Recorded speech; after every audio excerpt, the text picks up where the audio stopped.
Exam वेळेवर होणार आहे आता तर आपल्या सगळ्यांना कळालंच आहे आणि मला पण माहिती आहे की सगळेजण स्ट्रेसफुल आहेत, निराश आहेत, नाराज आहेत. आता काय करणार, शेवटी सत्य परिस्थिती आहे ती ॲक्सेप्ट करायलाच लागणार आहे, किती पण जड असलं, किती पण पचवायला. आणि एक्सपेक्टेड नव्हतं हे, प्रत्येकाला वाटलेलं. आणि जेवढं आंदोलन ते झालेलं, तर असं आजपर्यंत झालं नव्हतं की इतकं मोठं आंदोलन होऊन इतके मोठे नेते येऊन निर्णय बाजूने आला नाही. फर्स्ट टाईमच असं होतंय. पण बोलू आता आपण ह्याच्यावर काय बोलू शकतो. आता आपण दोनबद्दल बोलणार आहे. एक, जे PSI एज बार झाले आहेत, ज्यांना वाटलेला चान्स मिळाला नाही, ते एंडला बोलणार आहे. आता आपण उद्याच्या एक्झामबद्दल बोलू. पहिली गोष्ट, एक्झाम ऑन टाईम. आता मला पण माहीत आहे की सगळ्यांना वाईट वाटते, खूप जणांचा अभ्यास झाला नाही. पण आज आपण एक खूप मोठी गोष्ट शिकलो की लाईफमध्ये दरवेळी गरजेचं नाही आहे की एफर्ट्स जसे टाकू तसं रिझल्टच मिळेल. जेवढं एफर्ट्स टाकलेत 6 महिन्यात, तर हे टीमनी खूप मेहनत केली. त्यांनी खूप म्हणजे काय म्हणतो चप्पल झिजलं.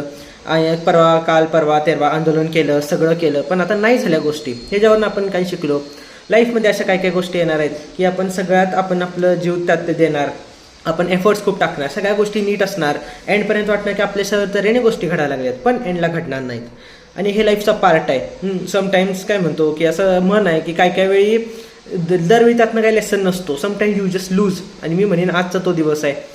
आंदोलन करून पण जर निर्णय येत नाही, यातनं आपण काय शिकायला काही नाही मिळालं. आपण हारलोय, आज पूर्णपणे हारलोय. आणि हे वाईट झालं, घडायला नको होतं, पण आता घडलंय. आता हे सत्य परिस्थिती आहे. तुम्हाला पण कळते, उद्या एक्झाम आहे, मला पण मान्य आहे, सगळी निराश आहेत, पण आता काय करू शकतोय. आणि तेच म्हणलं, लाईफ खूप मोठी आहे. लाईफमध्ये अशा भरपूर प्रसंग येणार आहेत. हे तर एक्झाम आहे, काही रिलेशनशिप्स असतील, पेरेंट्स असेल, तुमचे फ्रेंड्स असेल, काही वेळा आपण तिथं खूप एफर्ट्स टाकतो, पण तसा रिझल्ट येत नाही. फक्त हे पहिल्यांदा आपण अभ्यासात झालाय म्हणून झाले. त्यामुळे तेच म्हणतोय. आणि गरजेचं नाही आहे की दरवेळी तुम्ही एफर्ट्स टाकले म्हणजे तुम्हाला सक्सेस मिळेलच. काही वेळी गोष्टी नाही घडत मनासारख्या आणि पचवायला लागतं.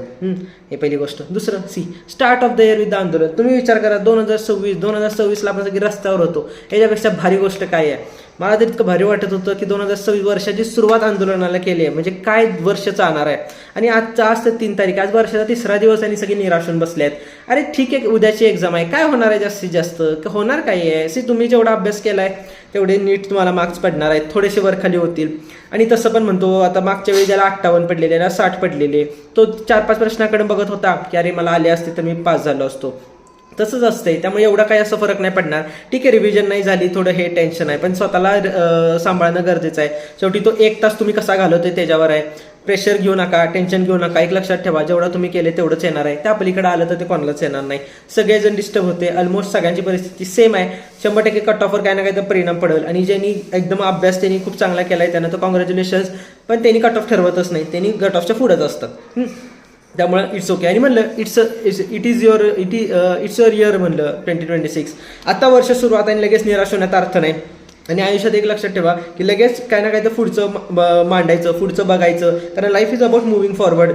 मागं बघण्यात अर्थ नाही. मान्य आंदोलन केलं, नाही झालं, आणि ज्यांच्यावर अत्याचार झाले आता ते तर झालंय, आता ते तर ॲक्सेप्ट करायला लागणार. आणि आता ज्यांची आता उद्या परीक्षा आहे त्यांनी नीट जावा, नीट परीक्षा द्या, बघता येईल, करता येईल. आयुष्य खूप मोठं आहे. आणि लक्षात ठेवा, final selection final selection is the most important thing. जरी आता उद्या जर समजा काय जणांची प्री, काय जणांची मेन्स निघणार नाही, काय जणांची प्री निघणार, काय जणांची निघणार नाही, काय जणांची ज्यांची प्री निघाले त्यांची मेन्स निघणार नाही. त्यामुळे पुढच्या ॲडपर्यंत सगळे समानच येणार आहेत. जेवढ्या जागा आहेत तेवढ्याच भरल्या जाणार आहेत. त्यामुळे इतकं निराश व्हायची गरज नाही. आता दुसरं, एज बार झालो, आता काय.